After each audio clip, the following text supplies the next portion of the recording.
Good morning, ladies and gentlemen, and welcome to this Institute of Race Relations press briefing. We're very happy today to be hosting Ivo Vegter, who is a columnist for the Daily Friend, who has written papers examining the economic consequences of the two largest political parties' policies in their manifestos. And I think this is a very important discussion we are having today because too often in South African political commentary, there's a lot of focus on personalities, there's a lot of focus on symbols, but we often don't really get down to the meat of the ideas and the laws and the legislation, the policies that are actually going to make a difference to the millions of people out there who are struggling economically in South Africa. So today we hope that our presentation will be a bit of an illuminating experience on what the policy offerings are from South Africa's two largest political parties, and hopefully I think refocus some of the conversation in the media space on what the parties actually propose to do when they are in power, because it's very important, as I said, to actually see the effects of that on our population. So we're going to have a presentation for about 45 minutes. Ivo is going to talk to that, and then at the end we shall have some questions from the audience. So please put that in the comments if you are interested in asking something. We'll have about 15 minutes for that at the end. So thank you very much, and without any further interruption, I'd like to hand over to Ivo for his presentation. Good morning, Nicholas, and thank you very much. Good morning, everyone. Thank you, Nicholas, for that introduction. My brief was to evaluate the election manifestos of the ANC and the DA with a singular focus on their potential to achieve rapid economic growth. This morning, I want to take you through the reasoning behind this focus before we turn our attention to each party's manifesto. And then for each party, starting with the ANC, we'll make some general remarks about their election prospects and about their manifesto before looking at some highlights from each party's priorities. It's going to be a bit dense. We're going well into the weeds, so buckle up. The focus in these papers is on whether each party's policy proposals will stimulate or depress economic growth. Now, the reason for this is that the success of everything else, from reducing poverty to reconstructing failing infrastructure to improving race relations to addressing environmental concerns, depends upon economic growth. That vigorous economic growth is the most important objective any future government must pursue does not mean that other objectives are not important or not necessary. Far from it. But without rapid growth, South Africa will become a failed state in which factions of the wealthy elite fight each other for the opportunity to extract resources and loot dwindling wealth, trampling the shrinking middle class and the growing poor masses underfoot. Without economic growth, all other policies, however well-intended or well-crafted, will fail. With rapid economic growth, everything else from poverty reduction to jobs growth, from education to healthcare, from redress for past injustice to economic inclusivity becomes possible. I don't think I need to belabor the dire economic straits in which South Africa finds itself. In the first 15 years of our democracy, the ANC government embarked on expansive and fairly successful programs to dismantle the legacy of apartheid, to integrate education and other services, to improve housing conditions, and extend access to utilities like water and electricity to those who had historically been denied it. Monetary and fiscal discipline and economic policies that were largely pro-market and investor-friendly ensured that despite all these expenses, the economy continued to grow. And I think the ANC ought to be commended for that. South Africa's GDP per capita closely tracked the world average between 1994 and 2008. It should perhaps have grown a little faster, given the country's status as an emerging market, but it did grow. All of that stopped with the global financial crisis, the election of Jacob Zuma to the presidency, and the state's increasingly interventionist hand in private business. Although global GDP per capita survived the crisis and continued to rise, South Africa's GDP per capita stagnated, and it actually hasn't risen at all in purchasing power parity terms since 2009. This indicates that South Africa's anemic economic growth is not even keeping up with population growth. Now, low growth means that a better life for all is not being achieved. It means that average living conditions cannot improve. It means that the economy cannot absorb new job seekers. It means that social welfare provisions become increasingly unaffordable. It means that civil service wage growth is unsustainable. It means that the campaign against poverty is in retreat. It means that investments earn a poor return by comparison to growth markets. It means that economic dynamism remains low, which depresses tax revenues, which curtails spending on essential services such as healthcare, education, infrastructure, and policing. The CEO of the Institute of Race Relations, John Endres, put it very well in the IRR's Blueprint for Growth. He said, the government has resigned itself to administrating misery through state arms and subsidies, rather than resolving it.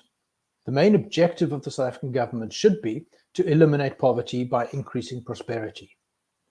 And that is why the manifestos of would-be governing parties should prioritize rapid economic growth. So let's begin with the ANC's manifesto.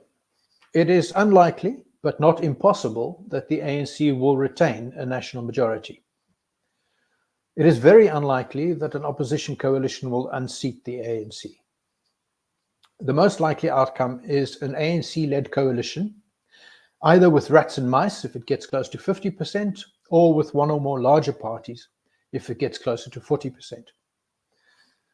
In the latter case, an EFF coalition is the most likely, but a coalition with the DA is not out of the question. In the provinces, the ANC is very unlikely to take the Western Cape, and KwaZulu-Natal could break in any direction. In Gauteng, the ANC will have to cobble together a fractious coalition. The other 6 provinces will likely or almost certainly remain safely ANC run.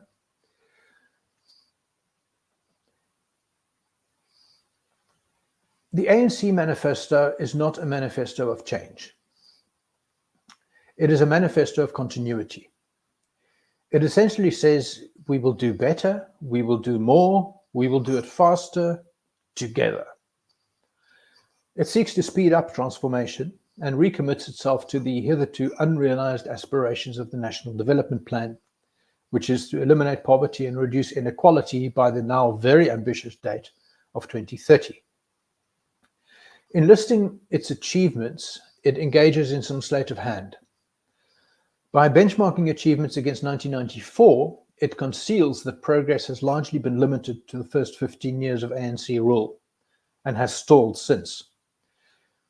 It also cherry-picks statistics, such as that the number of people in employment has more than doubled from 8 million in 1994 to 16.7 million today.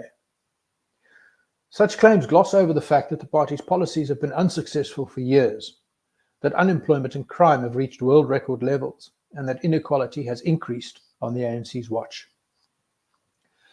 The manifesto can claim some achievements, but its claims do not paint a complete picture of the last 30 years of ANC rule in South Africa.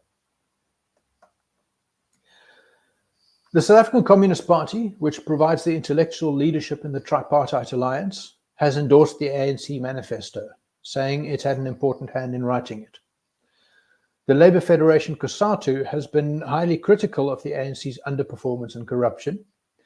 It even threatened to pull out of the Tripartite Alliance and call on the SACP to contest elections on its own. However, it didn't follow through and has also closed ranks behind the ANC. The ANC itself, in its manifesto, reaffirmed its commitment to the National Democratic Revolution, which consists of 2 phases. The first was the achievement of a non-racial democracy, and with that, classical liberals largely agree. The second is the gradual implementation of socialism as a transitional social system between capitalism and the fully classless communist society. This is where the ideological paths of the left-wing liberation movement and classical liberalism as espoused by the IRR diverge. The ANC admits that the economy is performing poorly. It blames a laundry list of so-called challenges, some internal but mostly external. In response, the ANC manifesto says South Africa has a choice: transform or stagnate. Now, the term transformation is never clearly defined. It sometimes simply means economic progress. Sometimes it means improving demographic representativity. And sometimes it means increasing the developmental role of the state to progress to a more radical socialist economy. While demographic representativity is a desirable objective, it is not the opposite of stagnation. The opposite of stagnation is growth. And the real choice facing South Africa is between growth and stagnation. In the ANC's ideology, transformation, however it is defined, always involves greater state interference in and restrictions upon the private economy. The ANC appears to believe that material equality and demographic representativity will bring growth and prosperity. Classical liberals believe the converse, that growth and prosperity will create opportunities to improve material equality and demographic representativity. In the senses in which the ANC uses the term transformation, it does not mean growth. Instead, it deliberately deprioritizes growth in favor of other social, economic, or political objectives. Given the parlous state of the South African economy, economic growth should be the sole overarching priority of any would-be government. Other social, economic, or political objectives, however important, can only be realized in an environment of rapid and sustained economic growth. So the ANC election manifesto offers 6 priorities, which it claims will make it possible to eradicate income poverty and reduce inequality so that the wealth of the country is more equitably shared. These priorities are to put South Africa to work through public employment programs that create work opportunities in the public, small business, and social sectors, to build our industries for an inclusive economy by implementing a cross-cutting industrial strategy that drives growth and creates opportunities for youth and other unemployed persons, to tackle the high cost of living by taking steps to make everyday life more affordable for workers, for unemployed persons, for women-headed households, and the middle class, by addressing key needs like food, housing, healthcare, energy, transport, and wages. Fourth, to invest in people by meeting the basic needs of all, investing in education, improving health outcomes, and improving service delivery. 5, defending democracy and advancing freedom.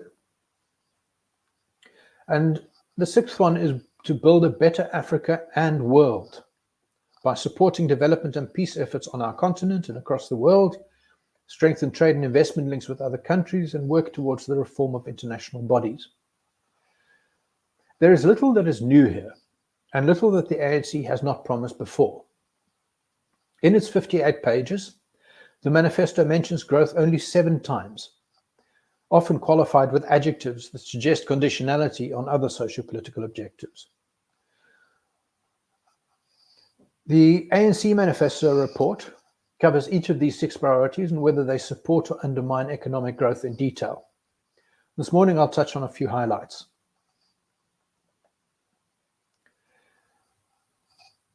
The ANC's manifesto devotes only a single page of 250 words to its job plan. That plan consists largely of using public funds to finance public employment and to subsidize employment in non-profit organizations. This is supposed to create 2.5 million so-called work opportunities. Now, that's a significant number on the face of it, but these work opportunities are almost always temporary jobs and usually pay substantially less than the minimum wage. Many of them are unproductive by design, since they are part of labor-intensive make-work projects that could be completed much faster and at much less expense to the fiscus if machinery and technology were employed instead.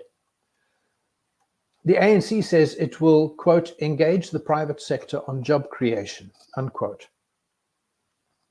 But it fails to explain why it has nothing to show for 30 years of private sector engagement. I mean, this is a tacit admission that the ANC has no idea what the private sector needs in order to organically create jobs. None of these interventions are aimed at removing the obstacles to private sector employment or at raising economic activity to a level that makes private sector employment growth sustainable. The ANC's jobs plan, I'm afraid, is not a plan at all. It merely entails more of the market interventions that have failed to produce sustained jobs growth in the past.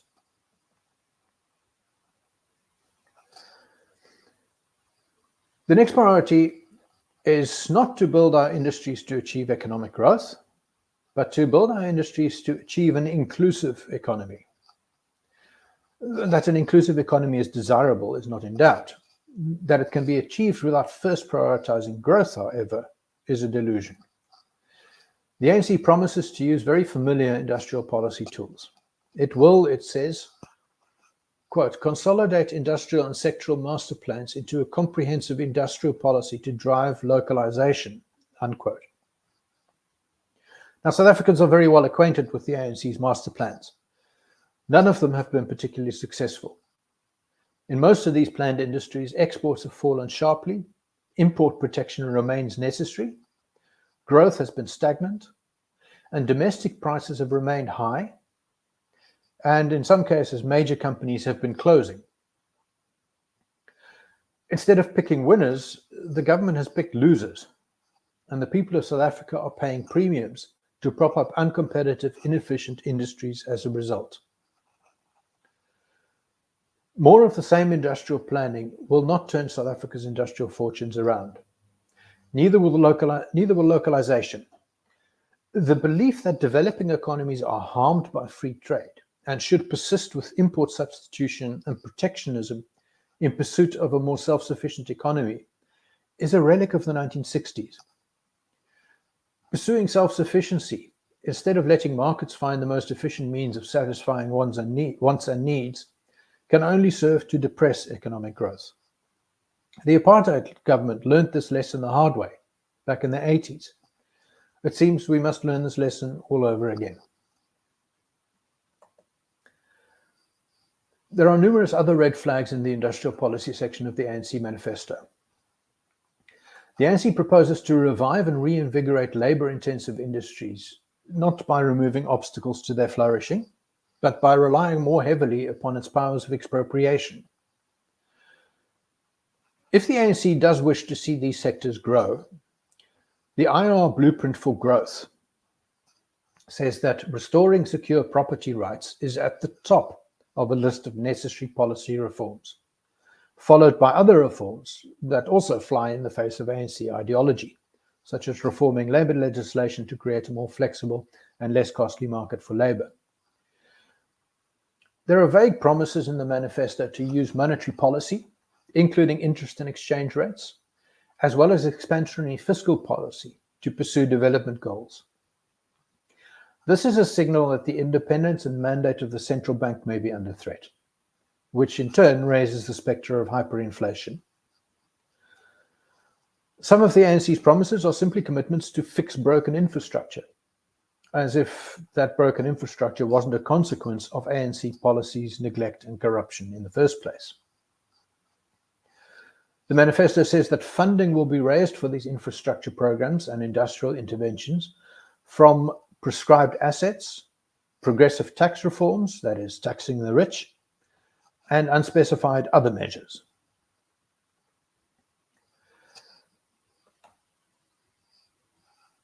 The ANC manifesto promises to tackle the high cost of living by increasing handouts to the poor, up to and including a basic income support grant, increasing the national minimum wage, expanding subsidies for basic services, and regulating rental prices for student accommodation. All of these interventions address the symptoms and not the causes, and some of them have negative side effects or are themselves inflationary, which could make the cost of living crisis worse. South Africa's minimum wage, for example, is set at an extraordinarily high level by international standards. It is set at about 3 times the upper bound poverty line and roughly level with the median wage. In some US states, for example, they're debating whether to increase the minimum wage from 25% to 50% of the median wage, or whether, on the other hand, the inflationary and disemployment effects will be too severe if they do that. There's conflicting opinion about whether a higher minimum wage reduces employment or inhibits employment growth. In South Africa, I think a lot of the signals might be masked by the fact that many people who cannot find minimum wage work instead enter the informal economy at lower wages. Price controls is another concern from an economic growth perspective. If you keep an artificial lid on prices, rental prices in the case of the manifesto promise, this always leads to shortages and to a lack of investment in new or existing rental properties. And if it's on other goods, it's the same thing, a lack of investment in production. Then the ANC punts the NHI, the National Health Insurance, as a way to reduce the cost of living. Although, ironically and quite perversely, it will reduce the cost of medical care for the rich far more than it will benefit the poor. The ANC proposes to expand VAT exemptions on essential items, which initially sounds like a good idea, but the Davis Tax Committee strongly discouraged this, saying not only that it is expensive, but that it too, VAT exemptions on essential items, benefits the rich far more than the poor. The Davis Tax Committee instead recommends that it would be better to eliminate zero ratings altogether and spend the money directly helping the poor.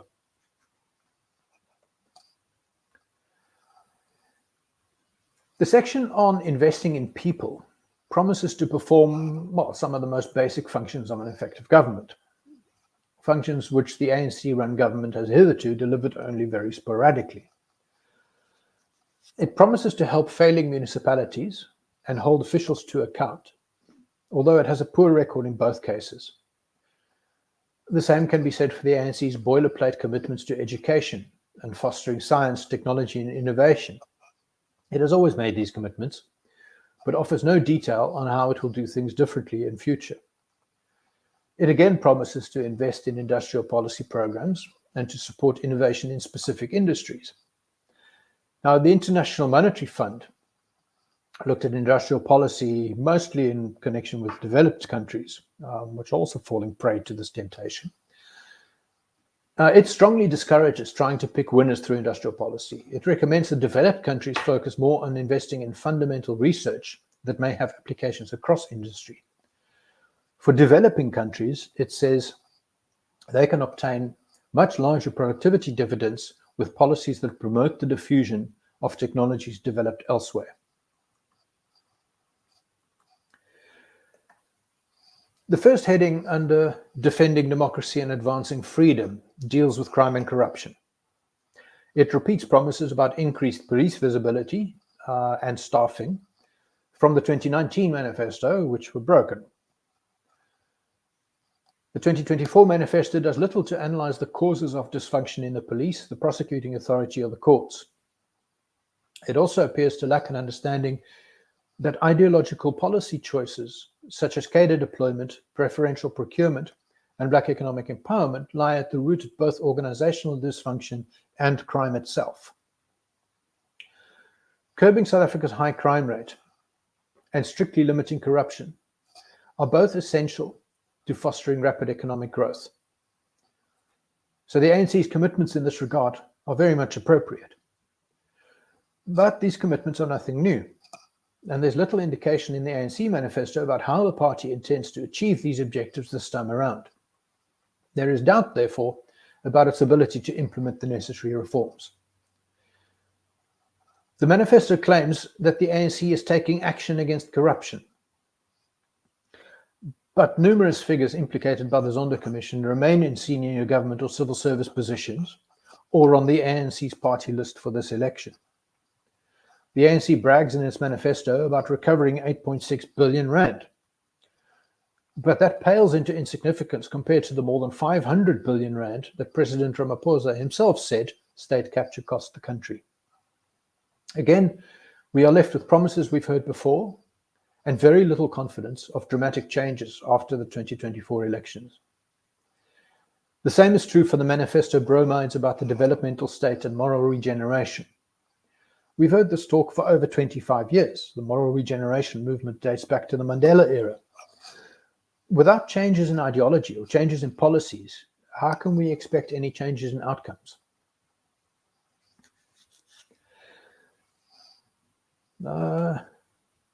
Building a better Africa and world. South Africa's leading role in the African Union, and in particular, its participation in the African Continental Free Trade Agreement, is to be welcomed. It is laudable that the ANC is, in principle at least, committed to free trade. If it can succeed in these commitments, this will contribute to faster economic growth. If the ANC can expand its commitments to free trade beyond Africa, this will contribute further to economic growth. On foreign policy, a concern is that the ANC's commitment to progressive internationalism and its closeness with overtly anti-Western countries might alienate some of South Africa's largest trading partners. South Africa's political parties in BRICS or elsewhere will not be able to compensate for potential losses in trade with major Western powers. By expressing solidarity with the governments of left-wing socialist and communist countries, the ANC largely rejects the policies that have built prosperity for so many in the liberal democracies of the developed world. In a departure from its previous manifestos, the ANC this time included a page on implementation.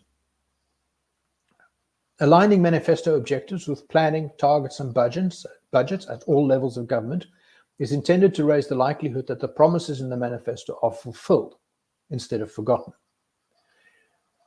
These comments are welcome, but the proof of the pudding will be in the eating.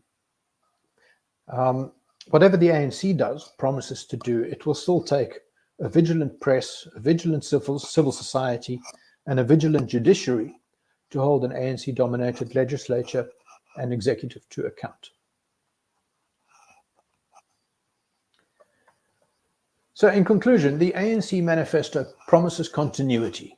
It undertakes to accelerate transformation and put the country back on track to meet the aspirations of the National Development Plan. The problem is that South Africa does not need continuity. 80% of survey respondents say that South Africa is headed in the wrong direction. 72% of survey respondents last year said that their lives have not improved in the previous 5 years. The ANC prioritizes transformation over economic growth, and it remains strongly committed to statism, interventionism, industrial planning, and socialism, all of which are inimical to growth. The manifesto promises to fix a lot of things without really interrogating the ideology and policies that led to their being broken in the first place. It does contain some well-intended promises, but the credibility of those promises is significantly undermined by the failure of the ANC to fulfill nearly identical promises in the past. A manifesto that promises to redouble the ANC's efforts in pursuit of the socialist national demographic revolution and the failed National Development Plan is not a manifesto that will lead to rapid economic growth and a vibrant economy capable of employing millions of people and lifting millions more out of poverty. If the ANC retains its grip on power, which seems likely at least in coalition at a national level, South Africans should brace for further economic decline.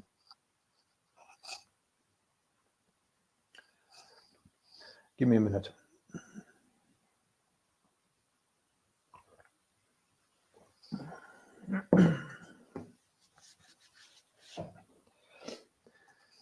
Let's now turn to the Democratic Alliance Manifesto.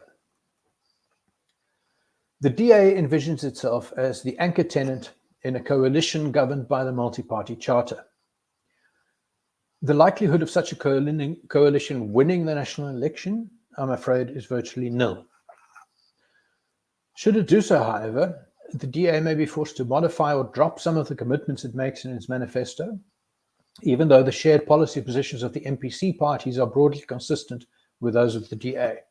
And that's something to keep in mind. The most likely election outcome is that the DA remains the official opposition against an ANC-led coalition. Another possible outcome, and in my personal view, a desirable one, is that the DA chooses to avert what it describes as the coalition of doom, that is, an alliance between the ANC and the EFF, the Economic Freedom Fighters, by entering into its own coalition with the ANC. If this comes to pass, The ability of the DA to deliver on at least some of its promises will depend on how shrewdly it negotiates influential positions in cabinet, in parliament, or both. Provincially, the DA will likely retain outright power in the Western Cape, although that is not entirely guaranteed. If it doesn't, it should be able to form a ruling coalition, however. It may also be able to engineer a governing coalition in Gauteng, where polling at the time of writing had it neck and neck with the ANC, although that is a position it no longer holds, as the ANC has significantly improved its polling position in the last week or two. A DA-led coalition in KwaZulu-Natal was also not entirely out of the question at the time of writing, but its position has also weakened there in the interim. In general, the last couple of weeks have seen hopes for an electoral breakthrough by the DA dim fairly significantly.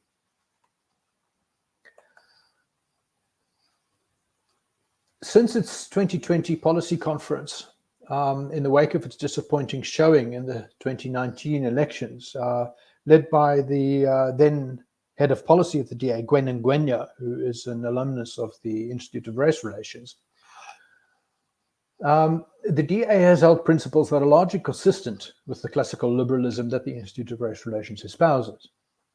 It identifies many of the same set of obstacles to economic growth and proposes some of the same remedies that the IRR has advocated in its IRR growth strategy and its subsequent blueprint for growth papers.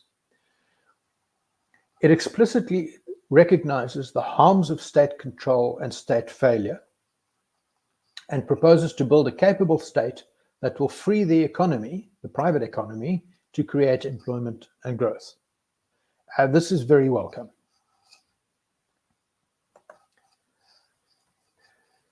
The DA's manifesto offers a list of 7 apex priorities that it undertakes to achieve in the first 5 years of governance, should it win a majority. The first is to create 2 million new jobs. The second is to end load shedding and water shedding. The third is to halve the rate of violent crime, including murder, attempted murder, and gender-based violence.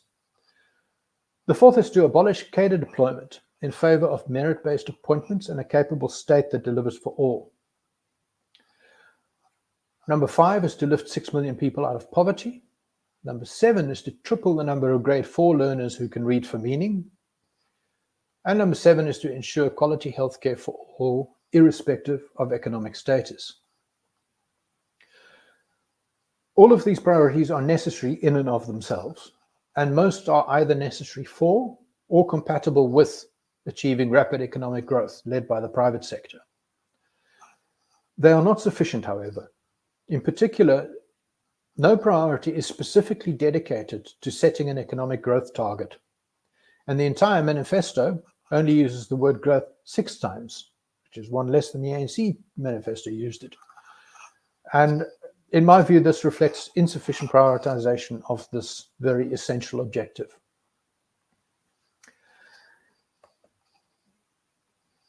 Unlike the ANC's cursory one-pager, the DA devotes 3 densely packed pages to measures intended to stimulate employment. And a lot of those measures actually cut across the entire economy, intended to stimulate the economy in order to create jobs. Creating jobs and economic growth are not the same thing, but in a relatively free market, many policies that increase employment will also increase economic growth. The DA's manifesto is refreshing in that it does not propose to create jobs by simply growing the civil service or investing in other state-run make-work projects. Instead, it recognizes the root cause of the failure to deliver jobs. And I quote, "The ANC's misguided belief that the state must exercise control over the economy," unquote. The manifesto says, I quote again, "The DA believes in building a capable state which recognizes that its role is to create the conditions for private enterprise to flourish." This is a welcome recognition that a growing private sector is the surest route to sustainable employment growth. The DA proposes a youth employment opportunity certificate, which would allow anyone between no child labor for the DA, which would allow anyone between the ages of 18 and 35 and who has been unemployed for 12 months or more to exempt themselves from sectoral wage agreements. The DA explains that a minimum wage makes hiring harder and forbids people from accepting jobs that don't pay at levels agreed by unions negotiating with large corporations. It is unclear why only young workers and only those who have been employed for a year or more should benefit from minimum wage relief, however. Given the high level of South Africa's minimum wages, as we discussed before, it is disappointing that the DA does not propose to repeal them altogether or substantially reduce them, perhaps to the upper bound poverty line. It does propose to exempt small, medium, and micro enterprises from collective bargaining agreements to which they were not part, which is a very welcome idea. The DA also promises labour market reform to make hiring easier. Notably, it proposes to remove racial targets and quotas in employment equity and preferential procurement laws. Instead, it will measure progress towards achieving the UN's Sustainable Development Goals. So it'll prefer to deal with companies that do more to achieve those Sustainable Development Goals. Despite reservations about using the SDGs as a benchmark, because they are, among other things, complex, bureaucratic, and sometimes contradictory, and they often treat economic growth as an afterthought. Despite these reservations, the shift to non-racial objectives is very welcome.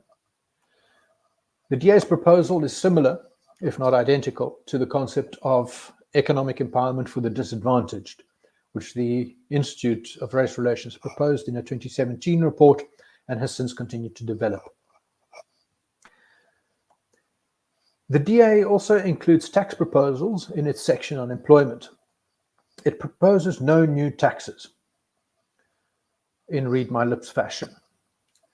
It also proposes to adjust tax brackets for inflation, to expand the basket of items that are zero rated for VAT purposes, and to improve the capabilities of the Revenue Service. We've discussed zero rating before, and it isn't any better an idea because the DA proposes it too. The DA manifesto claims that South Africa's tax to GDP ratio is one of the highest ratios in the world. This isn't actually true. Although, to be fair, I also believed so until fairly recently. The details, researched by the IRR's Gabriel Krause, are laid out in the report, and they make for interesting reading. So if you're interested about the South Africa's tax burden, please look at this section in the report. I found it very interesting myself. The upshot is that the DA ought to propose tax cuts, but not on the grounds that we have a very high tax burden, but on the grounds that taxes don't really buy quality services in South Africa. And it would be possible to propose tax cut by eliminating the premiums paid because of race-based preferential procurement, as well as by slashing wasteful, fruitless, and irregular expenditure. By Krause's estimate, the government could realize a Zondo dividend of about 150 billion rand. Now, if 100 billion of that is used to pay for tax cuts, then those cuts should be aimed squarely at VAT or the fuel levy, or both. This puts money back in the pockets of the most vulnerable South Africans, and it would also immunize the DA against charges of implementing tax cuts for the rich. On public finances, the DA makes all the right noises, although its proposals for fiscal discipline may be hard to implement against union opposition. A more ambitious SOE privatization program that engaged with valid concerns about crony enrichment and the establishment or the risk of establishing private cartels or monopolies would have been a very welcome contribution to a manifesto that seeks to promote economic growth. The DA promises to cut red tape, particularly for informal traders. This promise should really not be limited and should apply across the board. And then the DA mentions a one-stop shop for starting a business. And I'm a bit puzzled by that. You know, I started a business a couple of years ago and it took me half an hour. And I think a fee of 150 Rand or so. It does suggest that the party maybe hasn't thoroughly engaged with the nature of the obstacles to a free economy. Establishing a company is already trivially cheap, fast, and easy. So it would have been interesting to get a better perspective on what exactly the red tape is that the DA proposes to cut. All right, we're still in the employment section. The DA's first apex priority. I promise the other ones won't take quite as long. The party promises to develop a competitive export-oriented economy, which should be welcomed. It will make infrastructure development a top priority and does not believe that the government should be in the business of directing industrial development by picking winning sectors. The DA's manifesto also commits it to facilitating global trade and rejects the protectionist localization policies of the present government on the grounds that, quote, they jeopardize local businesses' competitiveness, risk international retaliation, and increase the price of goods, close quote. This is a wholly commendable and correct sentiment. Reservations aside, the comprehensive set of economic proposals under the employment heading are very likely to stimulate economic growth. Given the scale of South Africa's unemployment problem, however, the report argues that the target of 2 million jobs is perhaps not ambitious enough. Even assuming no new entrants into the job market, 2 million new jobs would reduce the unemployment rate from almost 33% back to 24%, where it was just before the pandemic. In reality, 3.5 million young people will join the labor force over the next 5 years, which is far more than the number of retirees that will leave it. So the unemployment rate will actually remain in the high 20s. It is also disappointing that the DA manifesto does not set a target for economic growth. A minimum of 5%, excuse me, and ideally 7 or 8% is required to significantly boost employment, as well as increase GDP per capita, relieve poverty, and raise the general standard of living in South Africa. A 5% growth target with a 7% stretch goal, we think, would be far more impactful than simply picking a predicted number of new jobs out of thin air.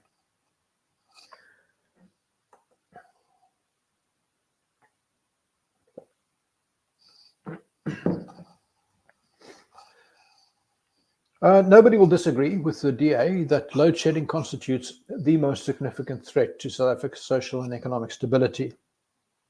And if you think load shedding is over, I have a bridge to sell you.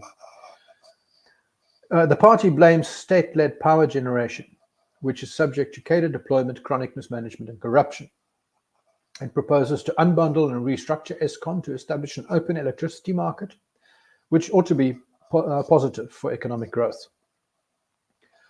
The DA manifesto proposes to diversify South Africa's energy mix, but only by increasing the use of renewable energy. Disappointingly, it is entirely silent on refurbishing coal-fired power stations, exploiting natural gas resources, or introducing new generation nuclear power.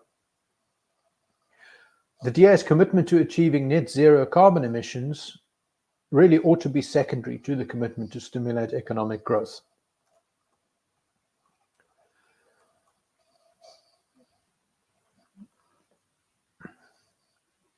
Halving the rate of violent crime is another goal that is, I'm afraid, nowhere near ambitious enough.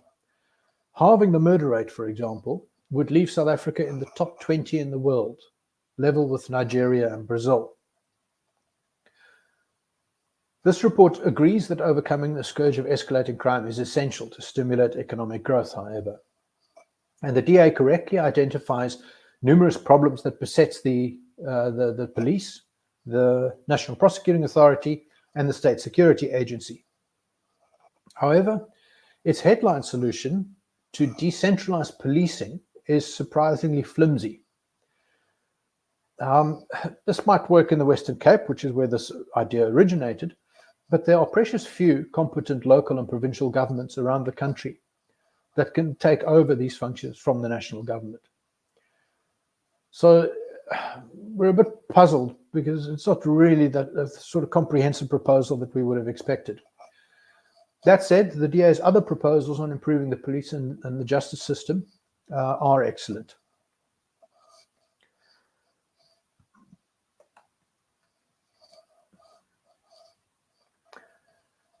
The DA proposes to criminalize cadre deployment, and although we agree that it bears a heavy responsibility for corruption and state capture, ending it will be a tall order. Although the party's proposals for civil service reform are good, they will meet stiff opposition from unions, and it will likely find itself mired in endless litigation, if not actual rioting in the streets. It also commits to reducing the number of ministers, deputy ministers, and government departments, which is also welcome, but we would warn that this would take a tremendous amount of legislative reform to achieve. A lot of legislation refers very specifically to ministers, responsible ministers and government departments. All of these will lead to savings, and we're a bit disappointed that the manifesto makes little mention of how these savings, savings that we've called the Zondo dividend, realize that these savings, how these savings might be used.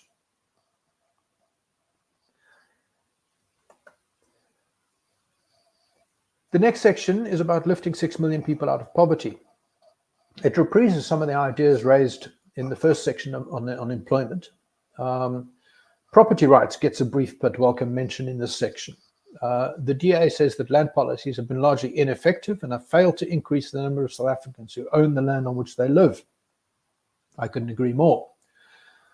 The DA commits itself to protecting property rights and expanding land ownership by turning unused state-owned land over to private ownership, and to better support land reform recipients. The DA's commitment to protecting private property, certainly in its manifesto, doesn't go far enough. It makes no mention in its manifesto of mineral rights, for example, which were expropriated more than 2 decades ago, nor of a bevy of new laws that affect water rights, agriculture, mining, oil and gas projects, the private security industry, private healthcare, the retirement and life insurance industries, and the country's intellectual property regime. All of these are under threat in terms of property rights. The DA's instincts are very much correct, however. Secure private property rights are absolutely the key to attracting investment, to economic freedom, and to rapid economic growth.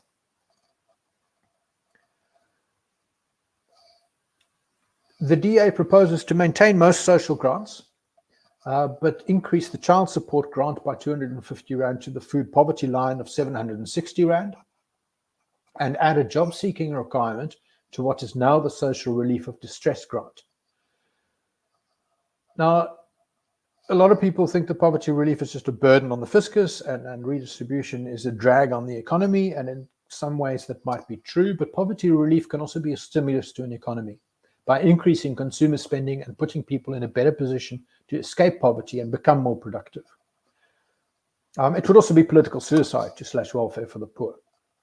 We therefore argue that the DA's social grant proposals are sensible and either contribute to or do not substantially detract from the overarching objective to stimulate rapid economic growth. Tripling the number of grade 4 learners who can read for meaning. This is about education in general, not just about grade 4 learners. The manifesto argues that education policies to date have focused on expanding access to education, which is true, but neglected to improve or even maintain the quality of education, which is also true. But it proposes better government control, oversight, and evaluation in basic education. I mean, this is, of course, welcome, but it's surprisingly statist for a supposedly liberal party. It doesn't, for example, consider a voucher system for funding education, which would harness market forces to drive up both quality and access to education. The DA believes the free higher education model to be unsustainable, which is also correct. It makes some reform proposals, but turning back from the promise of free government-funded higher education will be a political bridge too far. A better alignment between the outcomes of the education sector and the needs of the economy can lay the foundation for future economic growth and dynamism, and the DA's proposals will go at least some way towards achieving this. although we would have liked to see it go much, much further. And then finally, I can find the right button, we come to healthcare.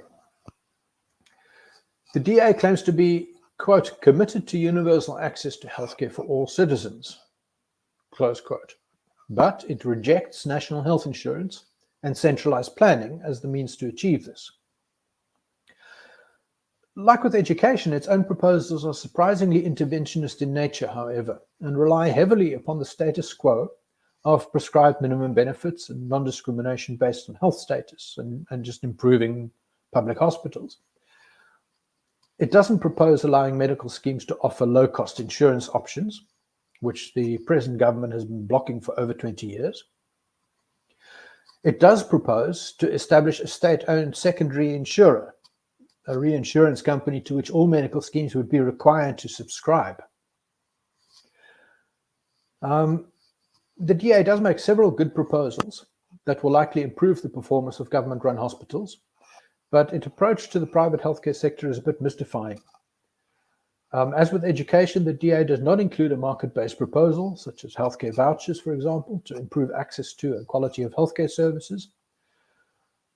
So in as much as the proposals in the DA's manifesto will improve government healthcare services, they should be commended. But on private healthcare, the DA should be doing better.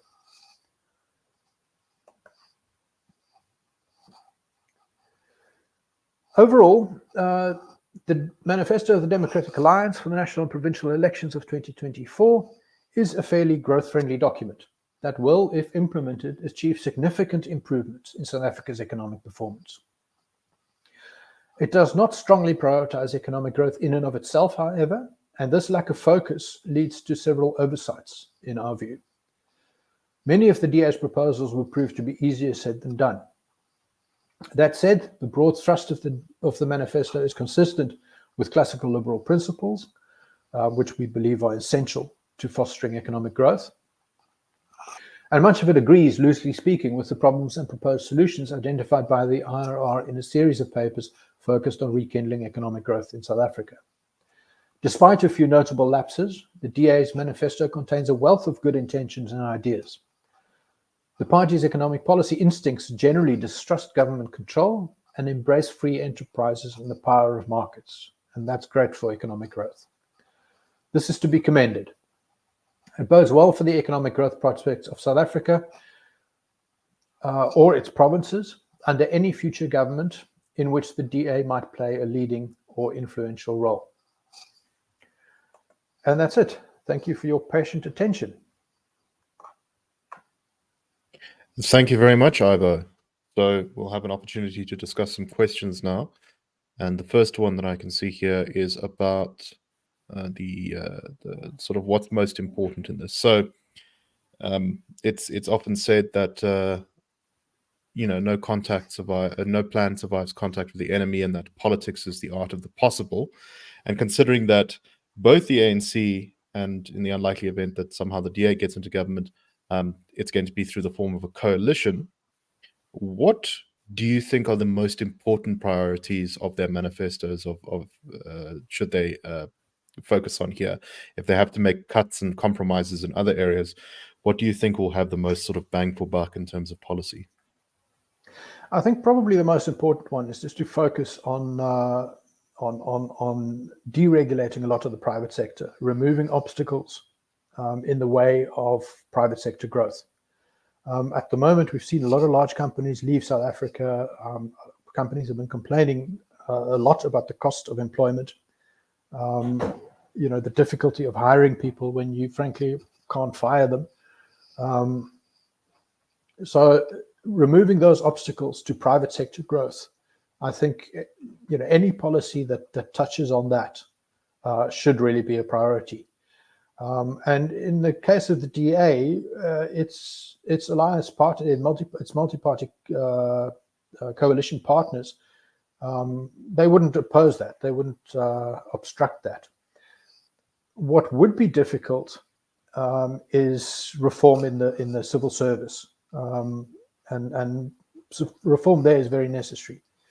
But I don't know. You show me a plan in which you can dump 1 million corrupt civil servants, freeze the pay or reduce the pay of the rest, and come out of that at the end, without the country burning.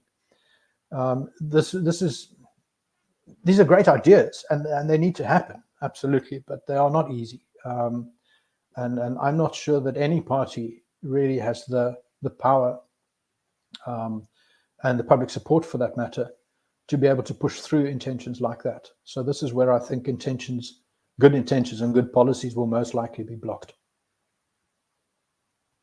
So you mentioned briefly in your presentation, and this is it's been discussed in the media, the possibility of the DA and ANC forming some sort of government of national unity, grand coalition after the elections. Considering the very stark differences in their approach to governance that you've just laid out in examining their manifestos, do you think there's even a possibility that those two parties could find any kind of common ground on which to actually change the policy environment in South Africa?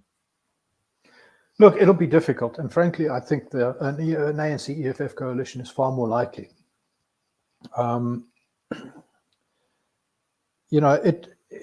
If the DA could achieve something like that, they would have to be very, very shrewd in what they negotiate. They can't ask for too much, because otherwise the ANC will just turn away from them. But they might be able to ask for something like the Department of Finance, the Treasury, which would be a very influential position from which to achieve at least some of their objectives, or moderate some of the excesses of the ANC government, or the ANC government's worst impulses. The other possibility would be if, instead of focusing on cabinet positions, they focus rather on chairpersonships in the parliamentary portfolio committees, where they also could play a very influential role in terms of the legislation that gets passed. So, if they're shrewd about which positions they negotiate for, they might actually be able to achieve a sort of an oversight role and an influential role that would moderate some of the worst of the ANC socialist impulses, and oversight over corruption and so on, reduce corruption. They would certainly be able to have an impact there. It's difficult, but it might be it may very well be the important thing, for South Africa's future, to put political differences aside and make some sort of arrangement whereby the country can go forward. The DA will then have to prove itself as a junior partner in government, and then go forward and focus on the next election or the election after that, to see if it can't work its way to an actual majority. So there's a question here in relation to the question around the devolution of police powers. Yes, the Western Cape is capable to take over SAPS and other national competencies, while other provinces cannot. Are you suggesting that the DA should have coined this position to exclude those other provinces? Would that not play into the narrative around Cape independence, referendum party, etc.? No, of course it can't do that. It can't. It must treat all provinces equally. But the devolution call does, that it is weakened by the fact that some of these provinces, local police forces are going to be an absolute nightmare. There are other countries with plenty of examples where you've got local police forces that are terribly corrupt. Even in the United States, you've got county police forces and city police forces and so on, some of which are notoriously corrupt and rule through fear in their little fiefdoms. And I expect that this would happen in South Africa as well. That various local and provincial police forces would be corrupt and would be really problematic. And the number that are like that will probably outnumber the ones that are really good and honest and effective. So this is a concern when you're asking for increased devolution, because you're also asking to devolve power to provinces or towns that don't really have the governance capabilities and the oversight to prevent the problems that come with devolution. So another question is the devolution call suggested of federalism? Is South Africa not a unitary state? No, South Africa is not a unitary state. Well, yeah, yes, it is. It is a unitary state, but federalism is certainly baked into the constitution to some degree. The constitution has always made provision for 3 spheres of government, which it considers to be overlapping: national, provincial, and local, and it allocates powers specifically to each of these levels of government. National cannot interfere in provinces unless certain very high hurdles, in certain exceptional circumstances are met.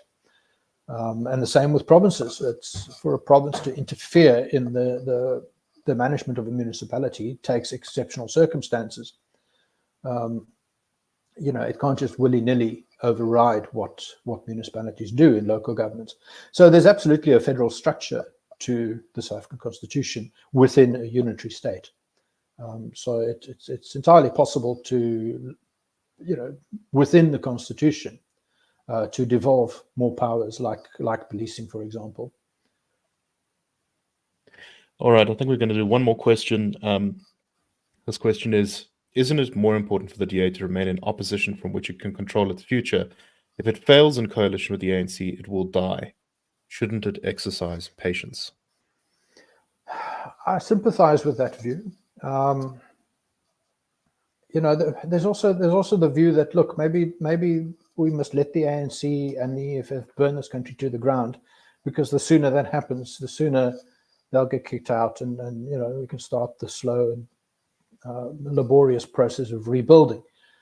So the almost treat it like a drug addict. Wait for the country to hit rock bottom before we can see real change. I'm not sure I like that, because I know what rock bottom looks like. We've seen rock bottom in Zimbabwe and in Venezuela and so on. And I don't know if I want to go there.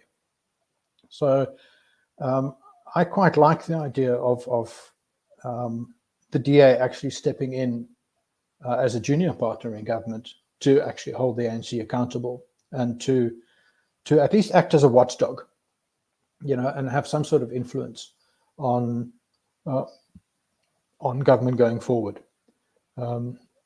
I find it very hard to recommend the idea of, well, we just need to sit this out and wait for the ANC to burn the country to the ground. That's, to me, it sounds very nice, but we've seen what happens, and it's really not pleasant. A lot of people are going to suffer very, very much if that comes to pass. All right, I think we're going to call it there because we're a little bit over the hour mark. But thank you very much, everyone, for attending today. Thank you, Ivo, for this presentation. I thought it was really fascinating and interesting. And thank you to everyone who attended today and who put this together. Much appreciated. I hope you all have a wonderful day, and we shall see you soon. And I'm looking forward to seeing what our elections produce in South Africa, because it is going to be an interesting election result, I think, no matter what happens. Thank you very much, everyone. Have a great one.